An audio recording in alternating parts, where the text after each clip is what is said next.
3 बजे के बुलेटिन की शुरुआत इंडिया न्यूज के साथ। नमस्कार, आपके साथ हूं मैं राजीव शर्मा और बुलेटिन की शुरुआत बड़ी खबर के साथ कर लेते हैं, जहां पर एनएसए अजीत डोभाल प्रधानमंत्री मोदी से मिलने पहुंचे हैं। पहलगाम आतंकी हमले को लेकर बातचीत हो सकती है, ज्यादा जानकारी के साथ प्रधानमंत्री को ब्रीफ करने पहुंचे हैं एनएसए अजीत डोभाल।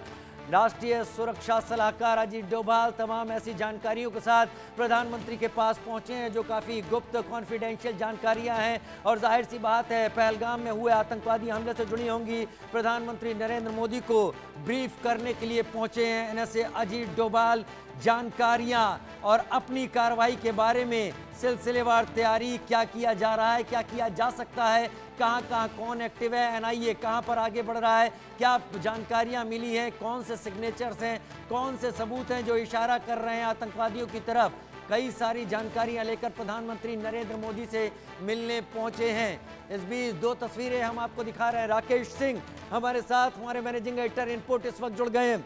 एनएसए अजीत डोभाल की प्रधानमंत्री नरेंद्र मोदी से मुलाकात। राकेश, ये समझा जा सकता है कि बड़ी जानकारी होगी जो प्रधानमंत्री को दी जानी होगी इस वक्त। राकेश, देखिए राजीव, दिल्ली में लगातार बैठकों का दौर जारी है और जब से प्रधानमंत्री नरेंद्र मोदी दिल्ली पहुंचे हैं सऊदी अरब से, उसके बाद आपने किस तरह देखा एयरपोर्ट, और उसके बाद अब जो है राष्ट्रीय सुरक्षा सलाहकार अजीत डोभाल प्रधानमंत्री नरेंद्र मोदी को ब्रीफ कर रहे हैं।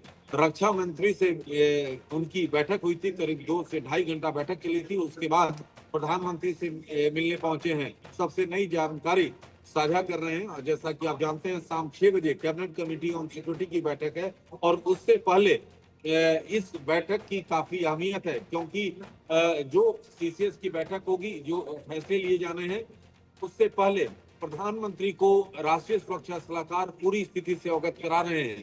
तो तीनों सेना के प्रमुख से मुलाकात, और मुलाकात के बाद जो है ये प्रधानमंत्री नरेंद्र मोदी से जो बैठक चल रही है राष्ट्रीय सुरक्षा सलाहकार की, वो काफी अहम मानी जा रही है। तो ये बड़े एक्शन की तैयारी में है केंद्र सरकार, और उससे पहले इस बैठक का काफी अहम जो बातें हैं। तो ऐसी स्थिति में सीडीएस, एनएसए, तीनों सेना प्रमुख के साथ रक्षा मंत्री की मुलाकात, और उस बैठक में राष्ट्रीय सुरक्षा सलाहकार ने तीनों सेना प्रमुख की उन्होंने बातें सुनी, और जिस तरह से जो ताजा इनपुट्स हैं उसके आधार पर उन्होंने तीनों सेना के चीफ को ब्रीफ भी किया, और उसके बाद अब प्रधानमंत्री नरेंद्र मोदी से उनकी बैठक चल रही है। तो इस बैठक की काफी अहमियत है। इस बैठक की काफी अहमियत है। Rakesh Singh, managing editor input, हमारे साथ मिलकर ये बात बता रहे हैं। लेकिन राकेश, कल से अब तक आ रही तस्वीरों को अगर आप भी एनालिसिस कर रहे होंगे तो एनएसए अजीत डोभाल का चेहरा देख सकते हैं, गृह मंत्री अमित शाह का चेहरा देख सकते हैं, और प्रधानमंत्री नरेंद्र मोदी का एक अजीब सी खामोशी तीनों के चेहरे पर दिखाई पड़ी है। ये इशारा है इस बात का कि कोई बड़ी तैयारी है, अंदाजा लगाया जा सकता है। राकेश, आपका एनालिसिस क्या कहता है? देखिए राजीव, जिस तरह से पूरे देश में गुस्सा है उसका साफ तौर पे आप देख सकते हैं। सरकार भी बैठकों का लगातार दौर चल रहा है, तो ये स्थिति है। और जिस तरह से केंद्रीय गृह मंत्री अमित शाह जो है श्रीनगर में है, श्रीनगर से कुछ ही देर में दिल्ली के लिए बाद जो है वहां से रवाना होंगे, और उसके बाद हो सकता है कि सीसीएस बैठक से पहले प्रधानमंत्री को ब्रीफ करें, और उसके बाद सीसीएस की बैठक हो। लेकिन अजीत डोभाल की अभी मुलाकात चल रही है, और जिस तरह से जो ग्राउंड पर जो स्थिति है, क्योंकि अमित शाह ने साफ तौर पे कहा है कि हम जो हमलावर हैं उसको बख्शेंगे नहीं, तो शाम को बड़ा फैसला आने की उम्मीद है। और सरकार इस जो हलचल है दिल्ली का, उसमें पाकिस्तान के हुक्मरान जो है परेशान है। वहां पर जिस तरह से रक्षा मंत्री की बात करें, पाकिस्तानी रक्षा मंत्री की बयान की बात करें, पाकिस्तान के विदेश मंत्री की बयान की बात करें, तो पाकिस्तानी खेमे में काफी हलचल है। और अलर्ट पर भी उन्होंने पाकिस्तान को रख दिया, और पाकिस्तान ने अपनी तरफ से बिना कुछ सवाल किए गए ये कह दिया कि इससे हमारा कोई जुड़ाव नहीं है। हालांकि इस बारे में कोई सवाल था नहीं, किसी ने पूछा नहीं था, लेकिन पाकिस्तान अपनी तरफ से जवाब देना शुरू कर गया।